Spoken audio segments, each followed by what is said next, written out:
చేస్తున్నానని ఎవరికి తెలియట్లేదు.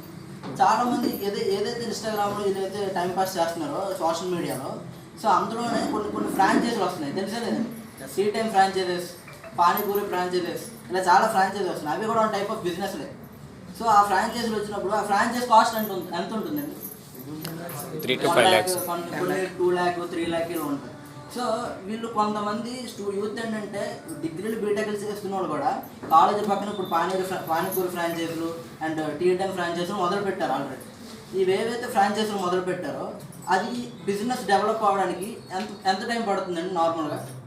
సంవత్సరంన్నర, 1 year 2 years, కొన్ని చెప్పలేం కూడా, కొన్ని డౌన్ఫాల్ కూడా అయిపోవచ్చు. సడన్గా పెరిగి సడన్గా డౌన్ఫాల్ అయిపోయి. సో 1 lakh 2 lakh 3 lakh పెట్టిన ఇన్వెస్ట్మెంట్ పెట్టిన ఆ బిజినెస్లో అంత టైం పట్టినప్పుడు జీరో ఇన్వెస్ట్మెంట్ ఎంత టైం పడుతుంది, మనం ఎంత ఓపిక మీద ఉండాలో ఒకసారి ఆలోచించాలి. రైట్.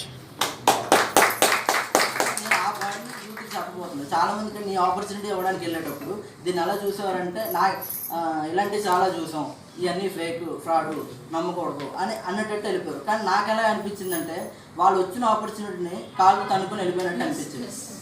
సో ఇందులో ఒక సబ్బు వాడితే లక్షాధికారి కోటీశ్వరులు అవ్వచ్చు. కానీ బయట మనం ఎన్ని లక్షలు పెట్టి బిజినెస్లు చేసినా దానంటే ఒక టైం అనేది దానికంటే ఒక టైం కేటాయించాలి. కాబట్టి మనం నమ్మకం లేని బిజినెస్లే, మనం చెప్పుకోలేని బిజినెస్లు. సో ఇందులో అయితే మనకి మంచి డెప్త్ ఉంది, మంచి అండర్స్టాండింగ్ ఉంది ఈ బిజినెస్లో. దీన్ని కానీ మనం నమ్మితే మనం అనుకున్న డ్రీమ్ ముందున్న స్టూడెంట్స్కి కాలేజీలో ఉన్నప్పుడు డ్రీమ్స్ ఉంటాయి లేదో తెలియదు, కానీ వెస్టేజ్లోకి వస్తే పక్కా ఒక డ్రీమ్ క్రియేట్ అవుతుంది. రైట్. నెక్స్ట్ అదేవిధంగా మన అబ్దుల్ కలాం గారు నెట్వర్క్ మార్కెటింగ్ గురించి అప్పుడే చెప్పడం జరిగింది. Network marketing is the fastest growing business in 21st century which must be joined by every young man and woman globally, otherwise you can never get the best of your youth age. మన youth ఏజ్కి దీనికన్నా direction ఇంకన్నా best opportunity ఇంకేం లేదు.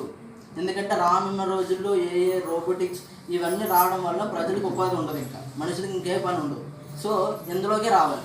ఇప్పుడు ఎన్ని జాబులకి వెళ్ళనివ్వండి, ఎన్ని వేరే కంపెనీలకు వెళ్ళి పని చేయనివ్వండి, ఇక్కడికి వచ్చి రావాలి, ఇక్కడికి వచ్చి చేరాలి. ఎందుకంటే స్నానం చేయడానికి సబ్బు ఉండదు, పళ్ళు తాగడానికి పేస్ట్ ఉండదు. అవన్నీ ఆర్గానిక్గా ఉండాలంటే మన వెస్టీజ్లోనే దొరుకుతుంది.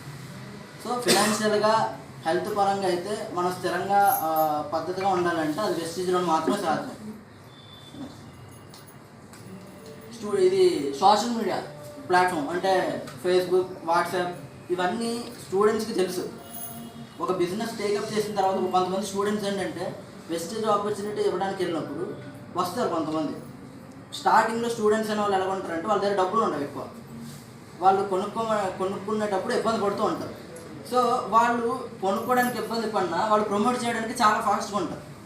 వాళ్ళు ప్రమోట్ చేయగలరు, టీంని తేగలరు. ఎందుకంటే ఆల్మోస్ట్ కమ్యూనికేషన్ స్కిల్స్ అని ఇలాంటి చాలా టెక్నాలజీ వాళ్ళకి తెలుసు. ఏ టెక్నాలజీని ఎలా వాడి నేను ప్రమోట్ చేయాలి, టెక్నాలజీని వాడుకొని వాళ్ళు ప్రమోట్ చేసి కొత్త టీంని తెచ్చుకోవచ్చు డిఫరెంట్ వేస్లో. కానీ ఎంత టెక్నాలజీ వాళ్ళకి తెలిసినా సరే కాలేజీలో ఆల్మోస్ట్ 95% టెక్నాలజీ అంతా కాలేజీలోనే నేర్చుకుంటాం. ఎలా ప్రమోట్ చేయాలి, ఎలా కమ్యూనికేషన్ స్కిల్స్ చేయాలి, ఎలా ఇవన్నీ చేసుకున్నాను వాళ్ళకు ఆల్మోస్ట్ 95% యొక్క దీని మనకు ఐడియా ఉంది. బట్ వాళ్ళు దాన్ని ఉపయోగించట్లేదు, యూత్ ఉపయోగించట్లేదు. వాళ్ళు అంతసేపు ఒకటే జాబు, నాకు ఇన్నే మార్కులు రావాలి, నేను ఈ మార్కులు వస్తే నేను ఇందులో ఫస్ట్ ర్యాంక్ కొడితేనే నాకు జాబ్ వస్తుంది అనే ఆలోచనలోనే ఉండిపోయారు. కానీ అతనికి వచ్చిన టెక్నాలజీని, అతనిలో ఉన్న ఇన్ఫర్మేషన్ని బయటకు ఉపయోగించట్లేదు అని నేను చెప్తున్నాను. అది కానీ ఉపయోగించుంటే చాలా బిజినెస్లో సక్సెస్ఫుల్ అవ్వచ్చు. అది ఇన్వెస్ట్మెంట్ అవ్వనండి, ఇన్వెస్ట్మెంట్ లేకపోయినండి. కానీ ఈ రోజుల్లో ఇన్వెస్ట్మెంట్ అనేది హై రిస్క్ కాబట్టి ఇలాంటి జీరో ఇన్వెస్ట్మెంట్ బిజినెస్లో అలాంటి టెక్నాలజీ వాడితే మన బిజినెస్ ఈ పాటికి ఎక్కడో ఉంది. అవునా కదా? నెక్స్ట్ ఇది రీసెంట్గా గీతంలో జాబ్ మేళ ఒకటి జరిగింది, మీకు ఐడియా ఉంది. చాలామంది వచ్చారు. నేను ఆ రోజు వెళ్ళేటప్పుడు యాక్చువల్గా నేను జాబ్కి వెళ్ళలేదు, నేను ఇవ్వడానికి వెళ్ళాను. వాళ్ళందరికీ ఈ ఆపర్చునిటీని ఇవ్వడానికి వెళ్ళాను. కానీ అలౌ చేయలేదు ఫస్ట్. కానీ పర్మిషన్ అడిగి నేను కిరీటి గారు వెళ్ళాం. ఇది నాకు క్రాస్ టైం అయినా సరే ఇద్దరం కలిసి వెళ్ళాం. సో ఎప్పుడైతే వెళ్ళిన తర్వాత అక్కడ చాలామంది స్టూడెంట్స్ అడిగాం ఎక్కడెక్కడి నుంచి వచ్చారు. కొంతమంది తిరుపతి నుండి వచ్చారు, కొంతమంది హైదరాబాద్ నుండి వచ్చారు, కొంతమంది రాజమండ్రి కాకినాడ నుంచి కూడా వచ్చారు. కానీ అందరూ కూడా ఏ ఉత్సాహంతో లోపలికి వెళ్ళారో అలా రాలేదు తిరిగి.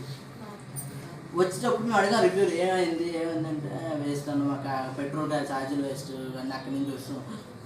ఇటువంటి రీజన్సే చెప్పాను. సో నేనేమన్నానంటే అక్కడ అన్ని మంది వెళ్ళారు, కానీ అక్కడ ఏంటంటే ఆ కాలేజీని హైలైట్ చేసుకోవడానికి అక్కడ అన్ని మందిని క్రియేట్ చేశారు. మేము ఆపర్చునిటీ ఇచ్చినప్పుడు వాళ్ళేమో కొంతమంది విన్నారు, ఓకే, కొంతమంది అయితే వాళ్ళు అలాట్మెంట్ సెట్ ఉండండి నాకు ఇంటర్వ్యూ టైం అయిపోతుంది, ఉండండి నాకు అర్జెంట్గా ఇంటర్వ్యూ హెచ్ఆర్ పిలుస్తున్నారు, ఇలాంటి కాల్స్ అనుకొని వెళ్ళిపోయారు. సో వాళ్ళకి తెలుసు అక్కడ లైఫ్ ఉండదని, అయినా సరే వెళ్తున్నారు. ఆపర్చునిటీ ఇస్తున్నప్పుడు చూడరు. సో నేను ఏంటంటే ఈ విధంగా జాబ్ మేళస్ అవుతాయి, ఇలా అవుతాయి, కానీ జాబ్ పక్కాగా వచ్చేస్తుంటే రావు. వచ్చినా సరే ఆ వచ్చిన శాలరీస్ ఏవైతే ఉన్నాయో మన ఫ్యూచర్లో తెలుస్తుంది దాని కదా. ఆల్రెడీ రీసెంట్గా మన ఫినాన్షియల్ మినిస్టర్ నిర్మలా సీతారామన్ తెలిసే ఉంటుంది.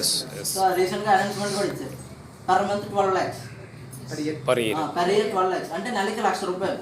నెలకి ₹1,00,000 సంపాదిస్తున్నారు, గవర్నమెంట్కి ఎటువంటి ట్యాక్స్ కట్టక్కర్లేదని చెప్పారు. దాని అర్థం ఏంటంటే చాలామంది ఒక ఉత్సాహం అయిపోయారు, అంటే ఆనందపడ్డారు. కానీ దాని రియాలిటీ అనుకున్న రియాలిటీ ఏంటంటే